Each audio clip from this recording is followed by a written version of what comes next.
अस्सलाम वालेकुम, मैं हूं अहमद अदनान तारक और आप मेरा YouTube channel Ahmad Adnan stories देख रहे हैं, जो बच्चों के अदब पे मबनी है सारा। और मैं आपको मज़े की नज़में, इंफॉर्मेटिव वीडियोस, बच्चों के अदब के मतलब पाकिस्तान में बच्चों का अदब जो लिखा गया है उसके मतलब कंपैरिजन्स, जो बच्चों का अदब अंग्रेज़ी से तर्जुमा हुआ, वो सारी इन्फॉर्मेशन मैं आपको फर्निश करता रहता हूँ। तो आज ये मेरी किताब है जी, सांपों का राजा। ये हसन अब्बासी साहब, आपको पता ही है, पाकिस्तान के बड़े रिनोन शायर हैं। तो उनका ये है अदारा नस्तलीक पब्लिकेशन। इन्होंने मेरी बहुत सी किताबें शाया की हैं, ये उनके टाइटल्स भी लगे हुए हैं। तो आज मैंने आपको एक कहानी सुनानी है बच्चों की, जो मेरे दिल के बहुत नज़दीक है। तो ये सांपों का राजा, इसी की ये टाइटल स्टोरी है। और प्लीज़ इसको ज़रा शौक़ से सुनिएगा, तो ये आपको बहुत मज़े की स्टोरी लगेगी, थोड़ी सी डिफरेंट भी लगेगी। तो मेरे साथ अलियास साहब को फिर मैंने रिक्वेस्ट की है, ज़रा मज़ा नहीं आता कि स्ट्रेट ख़बरें पढ़ने की तरह मैं आपको कहानी सुना दूं। तो मैं अलियास को सुनाऊंगा कहानी, तो वो आप तक भी पहुंचेगी और रास्ते में कोई थोड़ा सा आपको अवेयरनेस के लिए कोई छोटा मोटा कोई मैसेज देना हो तो वो मैं आपको दे दूँगा। तो आज की मेरी कहानी का उन्वान है जी, सांपों का राजा। अलियास से है मालदीव, एक मुल्क है, ओदी कहानी है बेसिकली। तो अक्सर बच्चे बहुत फैसिनेट करते हैं हमेशा से जो कहानियाँ सांपों के मतलब होती। तो बच्चों का अदब जितना भी है उसमें ये सांपों की कहानियाँ बहुत ज़्यादा बच्चों को हमेशा ही पसंद रही हैं। और इस पर बहुत सी किताबें, फ़िरोज़ की तरफ से बहुत सी, सांपों की मलका एक किताब थी, रियाज़ अहमद साहब ने लिखी। इसी तरह ज़ुबैदा सुल्ताना साहब की 100 साल की नागन, वो बड़ी मशहूर थी। मतलब इस तरह सांपों के तज़किरा जो है वो अक्सर किताबों में होता रहता। तो ये कहानी है जी एक कोबरा सांप की।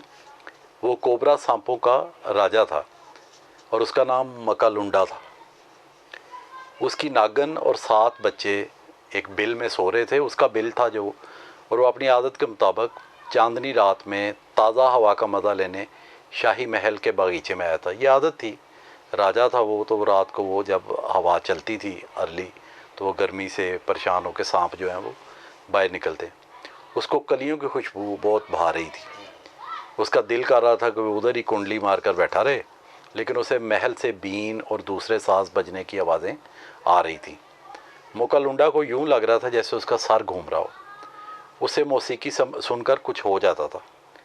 उसके बड़े बूढ़ों के दौर से लेकर कोबरा सांप इंसानों से नहीं डरते थे, क्योंकि तब इंसानों और कोबरा सांपों में एक दूसरे को नुकसान न पहुंचाने का मुआहदा हुआ था। 2 चीज़ें आ गई, एक तो उसको मौसीकी से वो जो बीन की आवाज़ थी उससे उसको वो थोड़ा सा वो ट्रांस में आ रहा था, और दूसरा मैंने आपको बता दिया कि इंसानों और कोबरा सांपों में एक मुआहदा हुआ था कि एक दूसरे को नुकसान नहीं पहुंचाना। इसलिए वो बगैर किसी डर के महल की तरफ रवाना हुआ और रेंगता हुआ दरबार के फर्श पर जाने के लिए सीढ़ियाँ चढ़ने लगा।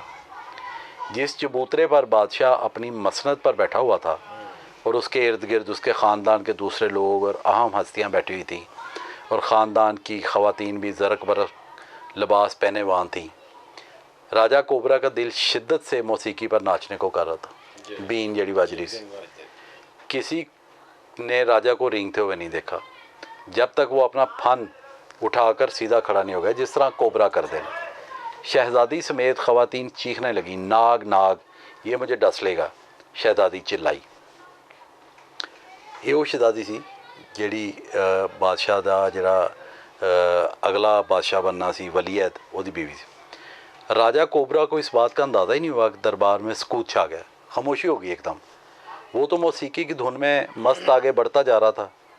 दरबार में मुहावज़ों ने तलवारें सौंध ली, मौसीकी बजना बंद हो गई, सभी परेशान थे। सिर्फ बादशाह ने कोबरा राजा के आने का कोई असर नहीं लिया। उसने सबको ऊंची आवाज़ में सही बात बताते हुए कहा, कोबरे को कोई नुकसान न पहुंचाए, हम मुआहदे के मुताबिक उसे नुकसान नहीं पहुंचा सकते। सभी इस बात से कोबरा राजा को नुकसान नहीं पहुंचा सके, लेकिन तब तक मुकालुंडा झूमता हुआ शहज़ादी के पास पहुंच चुका था। वो अपने शोहर की तरफ मुंह करके चीखी, मुझे बचाओ। उसका शोहर जो वली शहज़ादा था ने घबरा कर तलवार म्यान से निकाली और नाग राजा का सर एक ही बार से कलम कर दी। समझ नहीं ना, ये उसकी वाइफ ने उन्होंने क्या मतलब। बादशाह मायूसी से फिर बोला, तुमने बहुत बड़ी गलती की है मेरे बेटे, इसकी सज़ा तुम्हें भुगतनी होगी। फिर खौफज़दा मुलाजमों ने नाग राजा के टुकड़े उठाए और दरबार से ले गए। फ़ौरन शाही ज्योतिषी को तलब किया गया। बड़े जंतर मंतर और किताबों के मुताले के बाद भी वो बादशाह को वली अहद की ज़िंदगी के बारे में तसल्ली नहीं दे सका। फिर रात गुजर गई। उधर राजा की नागन जो अपने बच्चों के साथ बिल में सोई हुई थी, उसके वहमो गुमान में भी नहीं था कि क्या क़यामत गुजर गई। कभी भी राजा सारी रात बिल से बाहर नहीं रहा था, लेकिन दिन चढ़े भी खासी देर हो गई तो अपने सातों बेटों को हदायत करके कि वो बिल से बाहर ना निकलें, खुद बिल से बाहर निकली। वो करीबी एक मंदिर जिसे कोबरा मंदिर कहा जाता था वहाँ पहुँची और फिर अपनी छठी इसके तहत वो शाही बागीचे में पहुँच गई और उसके खदशे के ऐन मुताबिक उसके शौहर की लाश वहाँ टुकड़ों में पड़ी थी। अफसरदा नागन खुद से कहने लगी, किसी इंसान ने मेरे शौहर का सर कलम किया है, वो कोई भी हो, खा वो ताज वाला हो या आम पगड़ी वाला, मैं उसको ख़त्म किए बगैर चैन से नहीं बैठूंगी। क्योंकि वह सिर कलम होया सी, उन्हें पता लग गया भी इंसान नहीं किया ना, तलवार ना वढ़िया सी। फिर वो एक पत्थर के पीछे कुंडली मार कर बैठ गई ताकि किसी तरह कातिल के नाम को मालूम कर ले। और जल्दी दो माली वहाँ बातें करते हुए आए। वो कह रहे थे कि राजा दरबार में दूध पीने या किसी चूहे की तलाश में आया था। वो किसी को नुकसान नहीं पहुंचा सकता था क्योंकि वो तो बहुत सालों से नाग मंदिर के पीछे रहा था। इधर ज्योतिषी अभी भी किताबें खोले बैठे थे कि कोई रास्ता मिले जिससे शहजादे की जान बच सके। सिर्फ शहजादा था जो हरगिज़ खौफज़दा नहीं था। वो सोच रहा था कि अगर उसकी बीवी ने उसे मदद के लिए पुकारा था तो ये करना उसका फ़र्ज़ था। सिर्फ वली अहद का छोटा बेटा था जो कहता था कि नाग राजा तो सिर्फ नाच रहा था। सबको पता था कि नाग राजा का कत्ल बहुत बुरा शगुन है और किसी ने पहले इस तरह का वाक़या नहीं सुना था। नागन एक दो दिन महल से लोगों को आता जाता देखती रही। फिर एक रात उसने शहजादे को देखा जो उसके शौहर का कातिल था। वो बेवा थी और शहजादे की बीवी को भी बेवा देखना चाहती थी। जब सब सो गए तो वो रेंगती हुई शहजादे के सोने वाले कमरे में पहुंची और सोए शहजादी की गर्दन के गर्द बाल डाल लिए। तब कहीं जाकर शहजादा बेदार हुआ। वो हरकत करने के काबिल नहीं था, जैसे वो पत्थर का बन गया था। तब शहजादी की मलका उसके कमरे में आई तो सारी सूरत हाल का अंदाज़ा हुआ। उसकी चीखें बादशाह को भी वहीं ले आईं और बहुत से मुहाफ़िज़ों को भी, लेकिन किसी को अंदाज़ा नहीं हो रहा था कि क्या किया जाए। तब नागन ने शहजादे की गर्दन पर अपनी गिरफ्त और मजबूत की। बादशाह ने चीख कर कहा, तीर अंदाज़ों को बुलाया जाए। जब वो तीर कमानों में जोड़ चुके तो नागन बादशाह से बोली, इंसाफ करो बादशाह, कानून की पासदारी करो, ज़िंदगी के बदले ज़िंदगी। क्या आपके मुल्क में यही कानून राइज नहीं है? मेरे शौहर को भरे दरबार में तुम्हारे बेटे ने कत्ल किया है। क्या ये इंसाफ नहीं है कि मैं उसकी जान ले लूं और उसकी बीवी को अपनी तरह बेवा बना दूं? बादशाह बोला, सही कह रही हो, यही कानून है। बादशाह नागन के मुतालबे से बहुत परेशान था क्योंकि वो जानता था कि नागन सही कह रही। वो बोला, यही कानून है, फिर भी काजी ने मुकदमा सुनकर फैसला देना होता। आप तो नहीं ना, तुसी वड्डन टुट जाते, ज़ारा अदालत फैसला कर दी दे। नागन बोली, मुझे मंजूर है, लेकिन मैं तब तक इधर ही हूँ जब तक फ़ैसला सुना ना दिया जाए। फ़ौरन काजियों को तलब किया गया ताकि फ़ैसला लिया जा सके, लेकिन सबका फ़ैसला वही था जो नागन का था। बादशाह मायूसी में बोला, क्या कोई ऐसा नहीं जो मेरे बेटे की गर्दन से इस नागन को उतारे? वहाँ एक आलम शख्स खड़ा था। उसने बताया कि गडरियों में जो काजी हैं वो सबसे अक्लमंद। बादशाह ने हुक्म दिया कि फ़ौरन गडरियों के काजियों को बुलाया जाए। नागन ने भी गडरियों के फ़ैसले पर आमादगी ज़ाहिर कर दी। बादशाह ने नागन की मिन्नत की कि तब तक शहजादे को ना डसे जब तक गडरिये ना आ जाएं। फिर लोगों को बुझवाया गया कि पहाड़ों पर जाकर गडरियों को बुला कर लाएं। गडरिये सारी कहानी सुनकर डर गए कि कहीं बादशाह की मर्ज़ी का फ़ैसला ना करने पर उन्हें नुकसान ना पहुँचाए, लेकिन फिर यकीन दिलाने पर वो आ गए। बादशाह ने गडरियों को खुद सारी सूरत हाल बताई और फिर उनकी राय पूछी। एक गडरिये ने नागन की हमायत की।